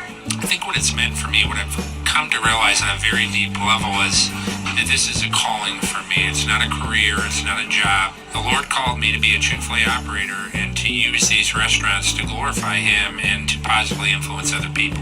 I'm blessed. I'm very blessed. Head to Chick-fil-A Clay on 3974 State Route 31 in Liverpool, New York. Carvel DeWitt, it's what happy tastes like. Do you know why? Because we make ice cream. Creamy, rich, flavorful ice cream. Not yogurt or iced milk like some of our competitors. Ice cream. Fresh, by hand, daily. For the calorie conscious, we have something new for you. Our new Carvelite. Same great flavor, creaminess, and texture of our regular ice cream with only 35 calories an ounce. So whether you want an ice cream cake, flying saucer, dasher, carvalanche, hard or soft ice cream, we will satisfy your craving with our fresh, handmade regular or new Carvelite ice cream. Carvel DeWitt. It's what happy tastes like.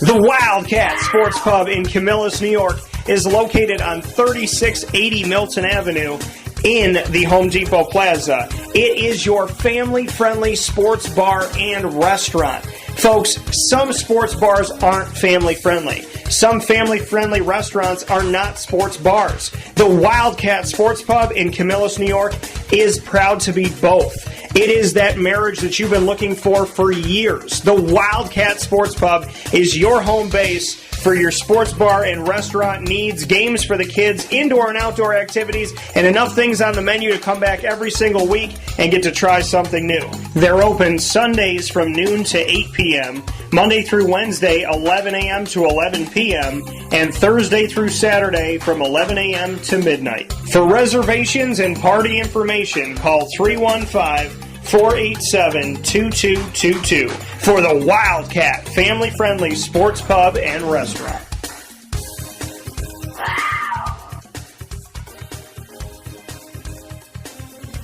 GG Cards and Breaks. Like, comment, subscribe. GG Cards and Breaks coming to you on 639 Delmar Place in Syracuse, New York. Open 7 days a week, Monday through Saturday from 10 a.m. to 6 p.m. and on Sundays from 10 to 5.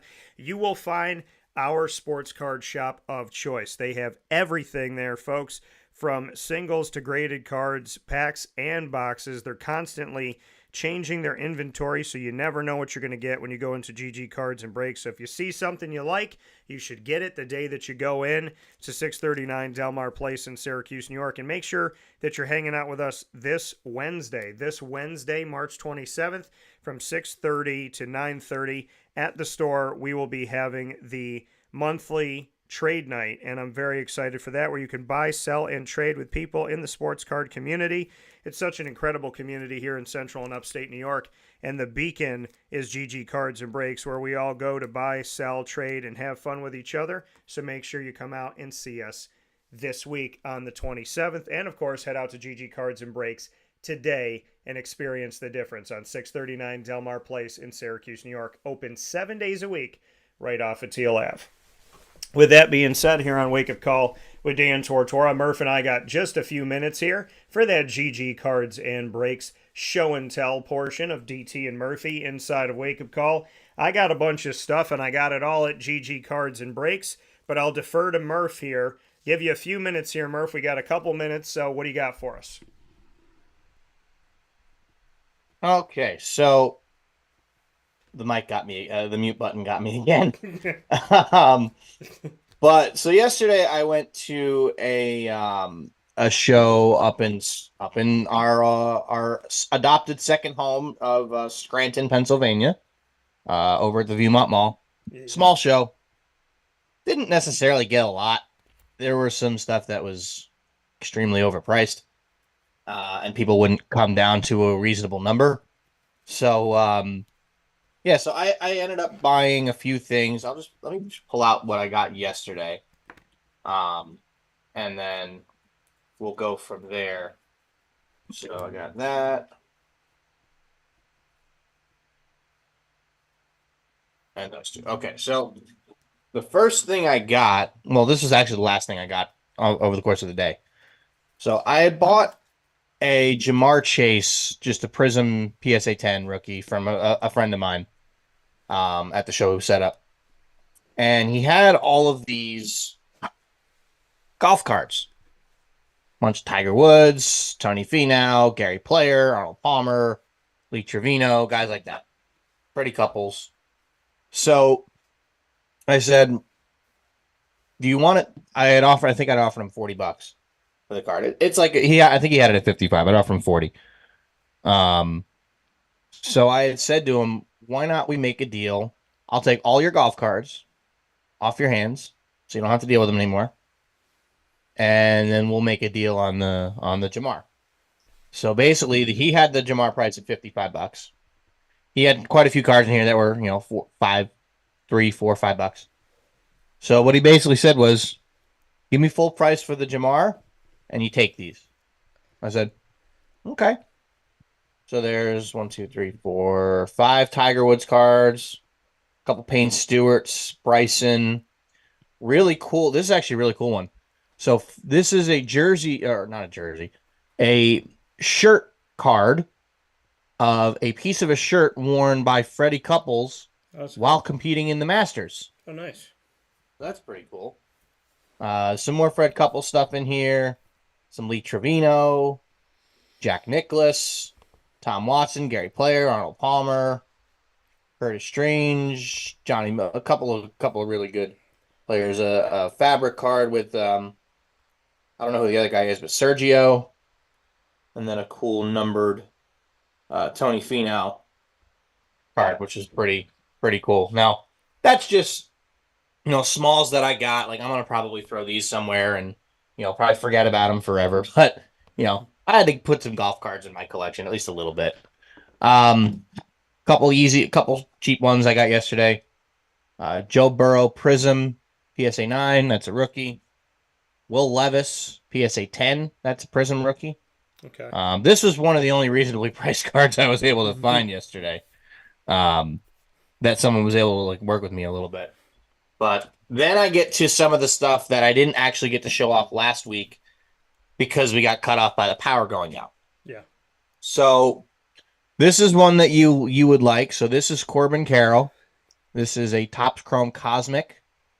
Really, really cool card. This, is not numbered, but really cool card. Didn't have any Corbin Carroll autos anymore, so wanted to get myself one. Jalen Hurts, we've got numbered to 99. This is a Silhouettes RPA from Crown Royal. That's nice. This one, I have an offer on the table for this. I'm chatting back and forth with the guy. There's a chance that this might be gone as of today. But I picked up a Drake May case hit from Bowman Chrome U. Kahuna. Big Kahuna. Yeah. So that's a pretty cool card. I was looking at Drake. I have an offer on it right now. He offered me 35, so I told him I'll do it 40 shipped. So essentially, it'll be just for him to pay the shipping. So if he pays the shipping, I'll do it. Yeah, I've been looking at Drake May stuff. If he doesn't take it, that's something that you might like. Yeah, no, if he doesn't take it, let me know. Yeah. So we got Josh Jacobs. This is just a cheap Josh Jacobs auto. I think I paid, $10 for that. Well, I got it as part of a trade deal. There's an Anthony Richardson RPA that I was trying to show last week that I ended up trading out at a trade night the other day. This I got at the Philly show. I don't remember if I showed it off at all, but this is just a little PC card. Panini Jose Reyes auto. Number to 2, and this is number 2 out of 2. So pretty cool card. Just throwing in the PC. I think I paid $5. Can you throw that up again? Throw it up again. Mm-hmm. This is Jose Reyes. Yeah. I didn't have any of his autos, and I gotta get a David Wright auto to match it, but picked myself up a Pete Alonso auto, number 30 out of 50. 2022 Topps Tier 1. Pete Alonso. I think I paid $30 for that, so Mark, that was pretty nice. Look at who just saw that. Look at that. Pete. So there's a last bobblehead that was at Box Lunch, which is also where I got this shirt years ago, that I walked in there and they had a Pete Alonso bobblehead, and I was like, I'm going to buy it because it's the last one and I know that I want it. So he sits in my studio right over my left shoulder. That's pretty cool. Yeah. So I got a couple other cards from the trade night. This one, I told the guy I'm probably the only guy in this shop that would be okay trading for this card. It is a Sam Darnold Rookie of the Year Contenders rookie auto. Oh, nice. BGS 9.5 from Optic Contenders. $35 I think I got it for. Not wrong with that. Really nice Sam Darnold auto, graded. So, I'm probably one of the few people that would actually be okay with a Sam Darnold auto as part of their collection. I would have liked a nicer RPA, but that's okay. We got a pink camo Jamar Chase rookie mosaic PSA 10. Very nice. The cool one. So we got like a minute or two here, so throw out whatever you want. Let me throw out the rest. So you got Silver Prism Drake London PSA 9, Laser Tua SGC 10, and this is the stuff I got back from grading last week or a couple of weeks ago that I didn't get to show off yet. So in Wyatt Langford Sapphire, I have 4 of those. Wyatt Langford Base Chrome 10, got about 10 of those, and then this one, the Disco Prism CJ Stroud PSA 10. Nice. Yeah, and the disco one I know we were talking about. I'll run through mine. All of these were bought at GG Cards and Breaks. I'm a fan. We brought up Coastal Carolina today, so this is kind of fitting. But Taryn Jackson, a refractor of the color of the team and his auto. Just wanted something from Coastal Carolina. Got some rookies here. Bowman first refractor of Devin Lloyd from the Jaguars. My Zay Jones covering him at East Carolina from the Jaguars. My nice refractor of Tank Bigsby rookie card. My first Green Bowman Pulsar, of like a. What'd you say? It's the green pulsar. I like that. Is that Yeah. Jordan Travis? That's Jordan Travis's first Bowman. Hopefully a future Jet.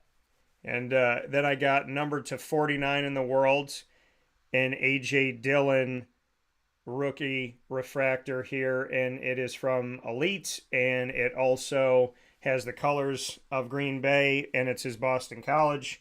I got another rookie card of Jahmyr Gibbs because I feel like these will go at shows. I got, I guess, negate the price there, but it's just a refractor of Gary Payton. I like Gary Payton. I love the Supersonics logo. I got to meet Gary Payton, and I said to him, I just want to shake the hand that wore the glove, and that was nice. Archie Manning. This is a numbered card of Archie Manning to 100 in the world, and it's a refractor of a throwback from Select, which was pretty cool here. Rookie card of Donovan McNabb with Syracuse stuff on the back and Donovan sitting. I paid a couple bucks for this, and it's a Donovan McNabb rookie card. Dylan Gabriel, Bowman first. A Dylan Gabriel auto. I covered Dylan Gabriel at UCF before he went over to Oklahoma. And then I got these two, which I'm really excited about because he's the rookie of the year. I got the refractor here that you had talked about before, this green refractor, which is also a rookie card, which is also a patch of the defensive rookie of the year, Will Anderson Jr. That's a good one. It's a nice looking card. And then I got the laser refractor rookie orange parallel of Will Anderson Jr. And then I got these I got this for fun because I'm a Raptor fan. The dunk heard around the world of Vince Carter at the dunk contest. I still think the best dunk contest dunk for him, well, even though that as great as that one was when he hung his arm in the rim. Yeah. That I thought was sick. Yeah, so we have, that was my favorite dunk contest. Did Terrence Ross recreate that? Terrence Ross, I think, one of the, somebody. And he wore the jersey too. Yeah. So, the Raptors used to be good, man. Tracy McGrady was in there in the dunk contest. This is a James Cook Bowman first refractor of the rookie that I also have the auto for, thanks to winning the Panini contest over at GG Cards and Breaks. And then I got this because it's a Bowman first refractor for somebody that'll hopefully get drafted here soon, Jalen McMillan. And then I got my die cut rookie card refractor number to 199 of Kyle Pitts. Go Gators. I love that one. So got a bunch of Kyle stuff. Pitts right over my shoulder here. Yeah, the helmet. This entire stack from GG Cards and Breaks. Thank you to GG Cards and Breaks for having awesome stuff all the time. I also got some cards from the wonderful world of Disney Lorcana. I got a Genie card and a Lumiere card. And then you guys saw this one, but this was the Father's Day patch for Mookie Betts, which is really cool. That's cool. A lot of great stuff from GG Cards and Breaks. A lot of great show and tell, as always, on DT and Murphy inside a Wake Up Call. Proudly presented by GG Cards and Breaks, our sports card shop of choice on 639 Delmar Place in Syracuse, New York, open 7 days a week. Murph, as always, it feels like we started the show 7 minutes ago, but I bid you adieu, and I look forward to talking with you on April Fool's Day. Yes, sir. Everybody have a happy Easter, and we will see you on April Fool's Day. Take care, buddy. See you. That coming from Murph one more time on Wake Up Call with Dan Tortora, where sports meets that thing called life. DT and Murphy finding you on Mondays to start off your week on Wake Up Call. Big time thanks to everybody that's been watching and listening to us throughout the years. Appreciate you so very much, including everybody that just started watching and listening. YouTube.com and Facebook.com, both / Wake Up Call DT, and on wakeupcalldt.podbean.com, worldwide 9 a.m. to 11 a.m. Monday through Friday. Of course, you can also find us by searching Wake Up Call with Dan Tortora on Amazon Music, Audible, iHeartRadio, iTunes, and Apple Podcasts, Player FM, Podbean, Podchaser.com, Podvine, Spotify, TuneIn, and YouTube by searching Wake Up Call with Dan Tortora, or one word, Wake Up Call DT. And of course, a big time thanks to our incredible partners in central and upstate New York. Carvel DeWitt, the Wildcat Sports Pub, Mon Pa's Kettle Corn and Popcorn Factory, GG Cards and Breaks, Avicoli's, Canine Camp Dog Daycare, Chick-fil-A Cicero, Chick-fil-A Clay, Canine Campground Dog Boarding, Pizza Man, Great Lakes Honda City, Mother's Cupboard, and of course we are the exclusive multimedia marketing partner of your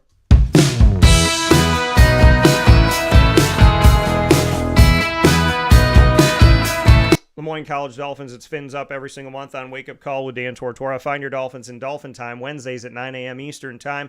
AD and DT, first and third Wednesday of each month with Athletics Director Bob Beretta and myself, Dan Tortora, with exclusive information and behind-the-scenes look at the Dolphins. Second to fourth Wednesday, the Dolphin Dive, diving into stories of student-athletes, coaches, administration, future Dolphins, and alumni. Find all the content on youtube.com/wakeupcalldt. Click subscribe and the notification bell, and find the Lemoyne playlist on our YouTube channel. You can also go to wakeupcalldt.com's homepage and to the exclusive partners tab to find the Lemoyne Dolphins on our website.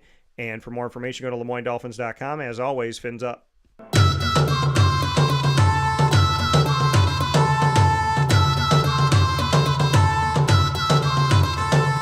The Bryan and Stratton College Bobcats of Syracuse are exclusive multimedia marketing partners with Wake Up Call with Dan Tortora. The Bobcat Buzz coming to you every single month with a spotlight you'll find on the Bobcats that you won't find anywhere else with student athletes, coaches, and administration. The Bryan and Stratton College Bobcats of Syracuse can be found by going to youtube.com/wakeupcalldt. Click subscribe and the notification bell. Check out the BSC Syracuse playlist. You can also find the Bobcats on wakeupcalldt.com's homepage and on the exclusive partners tab and underneath the exclusive partners tab for men's and women's soccer, men's and women's basketball, as well as baseball and esports. We have everything you need from the Bobcats, giving a spotlight to a truly special institution on James Street in Syracuse, New York. For more information, go to syracuse.bscbobcats.com, and as always, go Bobcats.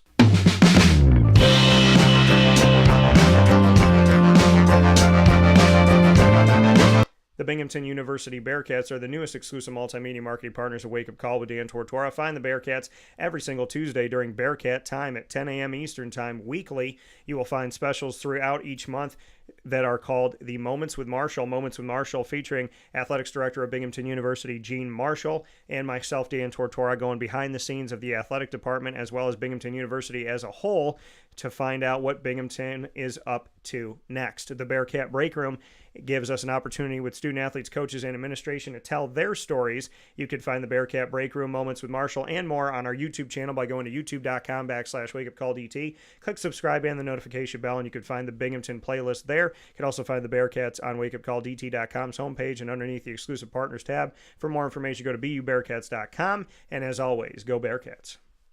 With that being said, here on Wake Up Call with Dan Tortora, big time thanks to Murph, Mon Pa's Kettle Corn and Popcorn Factories. What's poppin'? Head there to get your Easter baskets ready. You got a few more days, and they have a ton of awesome treats for you. The snack capital is at Ma and Pa's on 201 7th North Street in Liverpool, New York.